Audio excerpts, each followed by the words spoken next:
Today, I've got a very special experience to share with you. It was a lovely present from my partner who took me out and our lovely two girls to a restaurant for my birthday. Let's get back to the food. So this is the lovely Longtide coastal Pan-Asian restaurant at Runaway Bay in the Gold Coast. We've got a lovely neon sign in pink or flamingo, you might call it, at the front of the restaurant. This is beautiful, a lovely mural to start the scene. We walked in and they're already in flow for their lunch service. We were seated, drink orders were taken, water was poured, and those drinks came to us relatively quickly.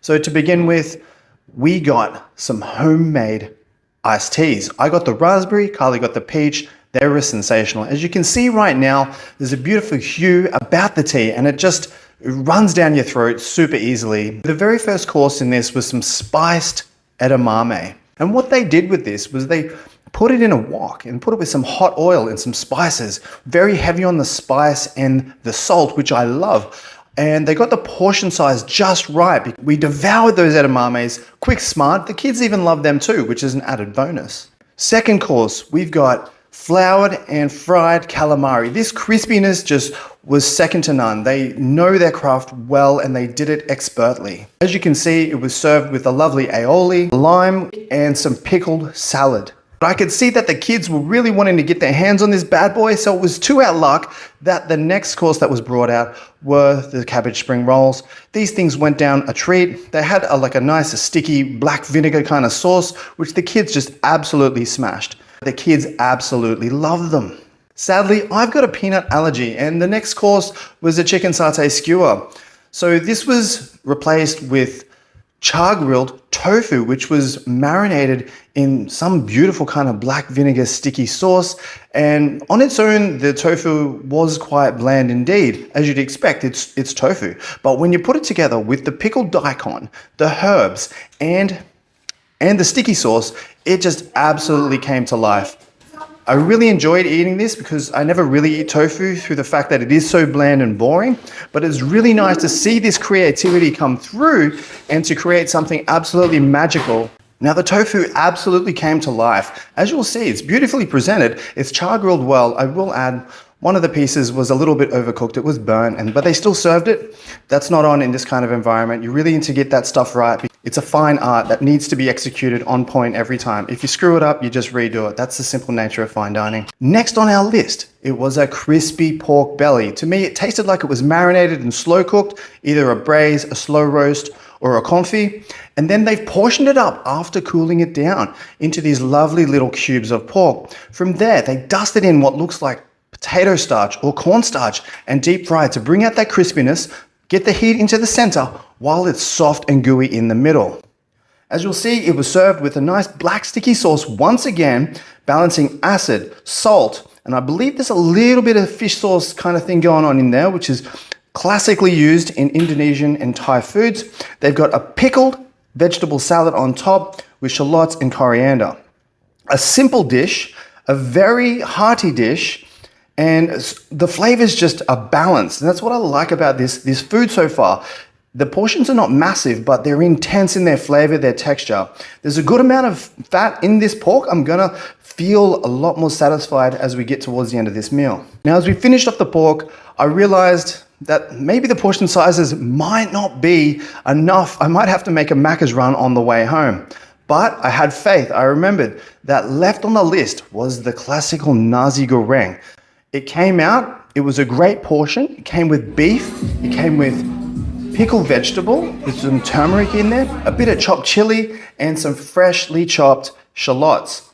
A squeeze of lime on top to finish, and we were done. We got into that. To be fair, this portion was more than enough for the two of us. We gave some to the kids as well, and it satisfied all our needs. Halfway through that dish, I realized there was going to be no need for a Macca's run. They had absolutely hit a winner with this set menu.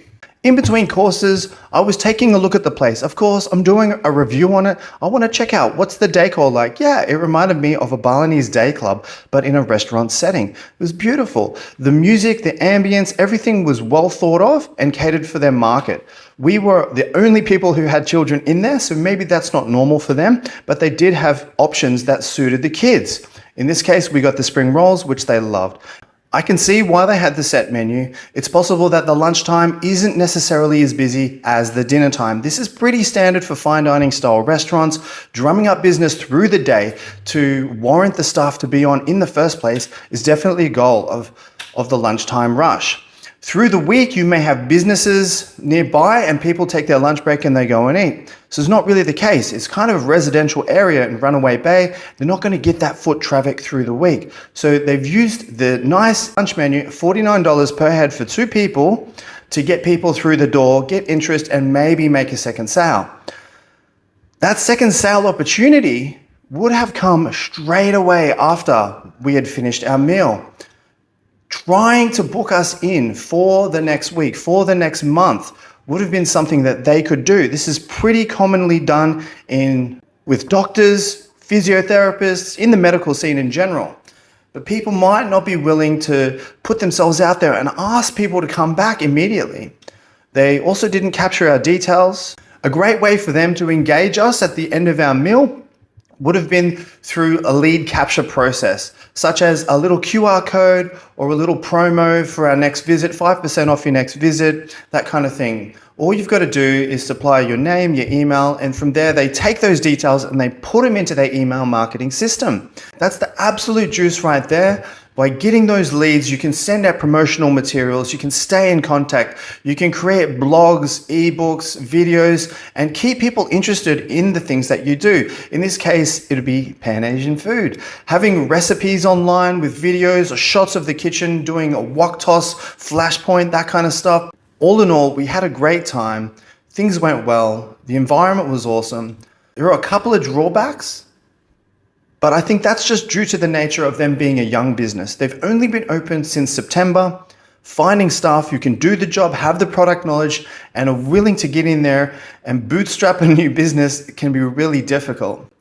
So they had 3 servers on.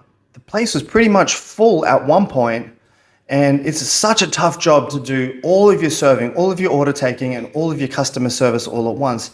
To me, they did an absolutely stellar effort, but if there is some room for improvement there, it is having a flow system. It is making sure that someone is always being attentive, overarching the whole thing, where they're not physically committed to taking orders and running food and drinks out, but they're supervising the operation and they're seeing where things need to be happening that aren't happening, such as a coach or a manager on the sideline at a sporting event. This is the one and only thing that I would improve for their service. In terms of brand imaging, they definitely want to get a uniform together. Fine dining kind of has an image that there's a level of opulence, a level of class. The waiters just weren't even as dressed as well as the customers. Wearing jeans and running shoes, very casual in nature. Yes, you can have casual, but it can be smart casual. It doesn't have to be a suit and a tie, but wear some dress shoes, wear some dress jeans, wear some dress pants, and make it uniform throughout the staff. Make sure that there's a color palette or a color code that everyone's assigned to, whether it be black shoes, white t-shirt, black pants. You build that trust by having brand cohesion. People they know what to expect when they see this person. Having cohesion in your uniform makes a massive difference to the impression customers have on your business. This is branding at its finest. Failure to do this you could be missing out on authority. By dressing up or dressing down, you appear to have more or less authority. In the case of a fine dining restaurant, you want to dress the part. You want to look like you have class and opulence, that you have authority, that when you ask a question to the waiter who looks like they know what they're doing and they can follow it up with the correct answer, that will build authority and trust in that person, that you will trust them to make choices and make decisions, sales decisions that boost the revenue of the business. Running through the checklist here, I'm really excited about this because I want these guys to thrive. They are a young restaurant with great aspirations and they're doing almost 100% across the board. Service speed, we talked about that. Efficiency, once they had us in and they knew they were there, they were efficient throughout the whole time. In fact, by the time we'd finished, we'd been there 2 hours, but the whole experience was captivating. It was timeless. I had no clue until we actually left how long we'd been there. I literally looked at my clock and go, oh my God, we've been here for 90 minutes for 2 hours. Wow, what a fun time we had. Hygiene and cleanliness, 100%. They cleaned up after themselves. They made sure that things were done swiftly as customers were leaving, and I love that. Value for money. I could not tell you how much value for money is in that set menu. The other items on the a la carte, I'm sure they will follow suit as well. Ambience and decor. Literally, we were transported to a beach club in Bali once we'd sat down at our table. The music was great. They're playing on a Sonos sound system, great quality music, nice and chill vibe, good balance of audio, good balance of volume. The table settings weren't too close. It wasn't cluttered. There was room for the waiters to move around us, to serve our foods, and for us to sit comfortably and enjoy our meal. They got a total of 91%. Excellent job considering they've only been open about 6 or 7 months. I wish you good luck at Longtide. Keep delivering those great products, those great services. Work on those trouble points, bring new staff in who can fulfill those duties, and I hope you make profit year after year.